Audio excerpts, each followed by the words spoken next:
The Indian Ocean as South Asia's new arena of strategic competition. Commentary. For decades, South Asia's security logic has been grounded on land, the line of control in Kashmir, disputed borders, and crises that almost invariably began on land. Recent developments in the Indian Ocean and the Arabian Sea, however, suggest that the true center of gravity in the regional balance of power is gradually shifting toward the maritime domain. What is unfolding today in these waters is not a momentary display of force, but rather a quite yet fundamental shift in the region's deterrence architecture. India's tests of the sea-based K-4 ballistic missile, with an approximate range of 3,500 kilometers, conducted from Arihant-class submarines, alongside the sustained presence of Chinese intelligence and research vessels in the northern Indian Ocean, may appear, when viewed in isolation, as technical or even routine developments. However, putting these signs together paints a picture of South Asia entering a multi-layered and multi-domain nuclear deterrence phase. The Indian Ocean, a complex space of deterrence and competition. As a vital strategic expanse, the Indian Ocean possesses a distinctive feature: not only are multiple actors present within it, but no single power is fully capable of establishing a stable order and binding rules. Unlike Europe, where North Atlantic Treaty Organization and institutional regulations have shaped a relatively structured security environment, or East Asia, where frameworks such as United Nations Convention on the Law of the Sea, and various regional agreements have helped entrench certain norms, the Indian Ocean lacks strong institutional mechanisms to manage competition and prevent confrontation. The Middle East is openly unstable, yet the Indian Ocean lies on the border between order and disorder. In such an environment, any military or diplomatic action can carry multiple meanings. A single move may be defensive in intent while simultaneously appearing as a potential threat to a rival. It may act as a warning, and, at the same time, serve as a prelude to intensified competition. The absence of transparency and confidence-building mechanisms heightens the risk of misperception and compensatory reactions.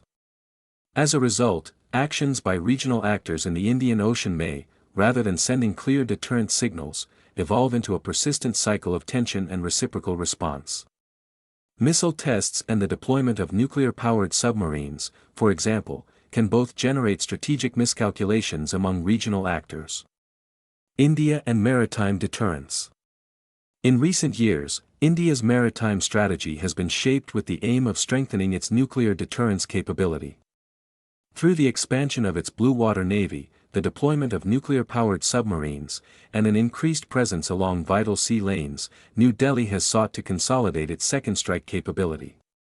The test of the K-4 missile, launched from Arihant-class submarines, has brought India closer to completing its nuclear triad and has conferred operational credibility to its maritime deterrent.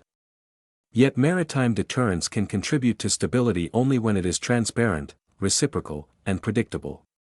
The Indian Ocean lacks such conditions. Unresolved rivalries between India and Pakistan, China's growing presence, and a lack of effective confidence-building mechanisms make that every Indian military or diplomatic move carries multiple interpretations. From the perspective of regional rivals, India's expanding naval power is seen less as a guarantee of stability than as a shift in the balance of power, one that can provoke compensatory responses. The deployment of ballistic missile, carrying submarines in the shallow and congested waters of the Arabian Sea, while enhancing second strike capability, also introduces specific operational risks. Reduced operational transparency and the heightened potential for misperception make rushed decision-making in any future crises more likely. India's maritime deterrence thus functions simultaneously as an instrument of stability and a potential source of instability, a domain whose management requires careful diplomacy, confidence-building mechanisms, and operational transparency to prevent defensive measures from evolving into a cycle of escalating tensions. China and under-the-surface competition in the Indian Ocean. The continued presence of China's research and data-gathering vessels in the northern Indian Ocean is a visible part of Beijing's long-term strategy to cement its role as a regional maritime power. Although these activities are often framed to scientific or monitoring missions, practical evidence indicates that they actively collect critical information on the missile capabilities and naval capacities of other actors, particularly India. These activities have transformed the Indian Ocean into a multilayered arena of intelligence, military, and technological competition. An environment where the lines between deterrence, surveillance, and provocation are quickly blurred. In other words, regional and trans-regional actors are confronted with a situation of gradual, unannounced militarization. A scenario that is more difficult to control than overt competition and increases the likelihood of miscalculation. China's behavior in the region should not be interpreted merely as reactive or crisis-inducing. Beijing's strategy is built around persistent presence at low cost.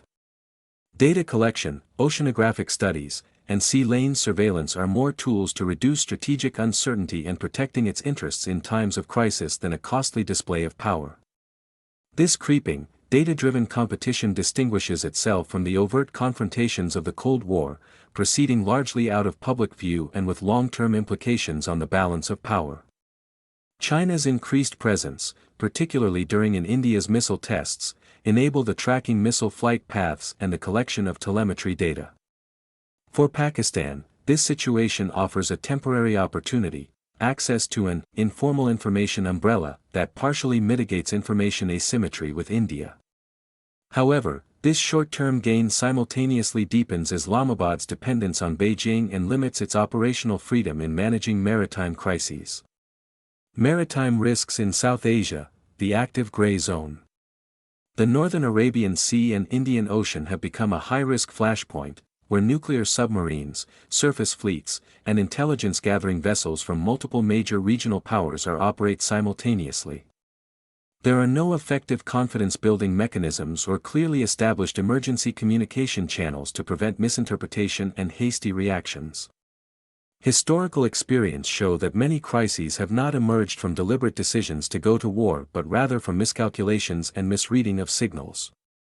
The 2025 military clashes between India and Pakistan offer a tangible example.